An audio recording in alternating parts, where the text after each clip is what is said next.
जय श्री राम। आइए आज सुनते हैं एक ऐसी कहानी जो नीलकमल और द्वारका के वृद्ध माली की है और भगवान कृष्ण से संबंधित है। द्वारका नगरी अपने वैभव के लिए दूर दूर तक प्रसिद्ध थी। सोने के महल, विशाल द्वार और समुद्र की लहरों से घिरी हुई उस नगरी में एक छोटा उपवन भी था, जिसकी देखभाल एक वृद्ध माली करता था और उसका नाम माधव था। माधव प्रतिदिन प्रभु कृष्ण के महल के लिए फूल चुनकर भेजता था, पर उसके मन में एक पीड़ा थी। वह सोचता था कि मैं जीवन भर फूल उगाता रहा, पर प्रभु ने कभी मुझे दर्शन नहीं दिए। एक दिन द्वारका में भयंकर सूखा पड़ा। उपवन के सारे फूल मुरझा गए। केवल एक छोटा सा नील कमल तालाब में खिला रह गया। माधव उसे देखकर रो पड़ा और पूछने लगा कि प्रभु, मैं कल आपके महल में क्या भेजूंगा?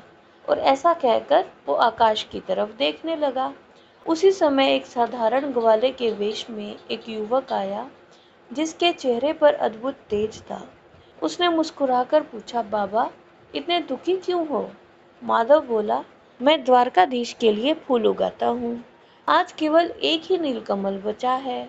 सोच रहा हूँ इसे प्रभु को भेज दूं या अपने जीवन की अंतिम पूजा में चढ़ा दूं। युवक ने कहा, जिस फूल में प्रेम हो वही फूल भगवान तक पहुंचता है। आप श्रद्धा रखिए, गिनती ना करिए फूलों की। माधव ने वह नीलकमल अपने हाथों में लिया और आंखें बंद करके बोला, हे कृष्ण, यदि आपने कभी मेरा प्रेम स्वीकार किया है तो आज इस फूल को स्वयं ग्रहण करो। जब उसने आंखें खोली ये प्रार्थना करने के बाद, तो देखा कि वो युवक गायब था। अचानक तालाब के शांत जल में उसे श्री कृष्ण का प्रतिबिंब दिखाई दिया। वही मुस्कान, वही करुणा। फिर माधव कांपती आवाज में बोला, प्रभु आप? तभी हवा में एक मधुर स्वर गूंजा, माधव, मैं प्रतिदिन तेरे फूलों में था, पर आज तूने पहली बार फूल नहीं, अपना हृदय अर्पित किया है।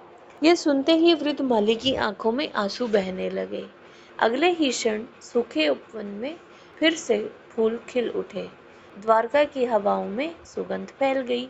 उस दिन से माधव कभी भी मंदिर में प्रभु के दर्शन करने नहीं गया, ना ही दर्शन मांगने गया, क्योंकि उसे समझ आ गया था कि भगवान मंदिरों में कम, सच्चे प्रेम में अधिक मिलते हैं।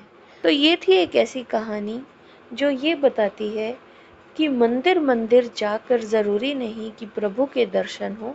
अगर हृदय सच्चा है, हृदय पवित्र है, तो मन ही मंदिर बन जाता है जिसमें प्रभु विराजते हैं। जय श्री राम।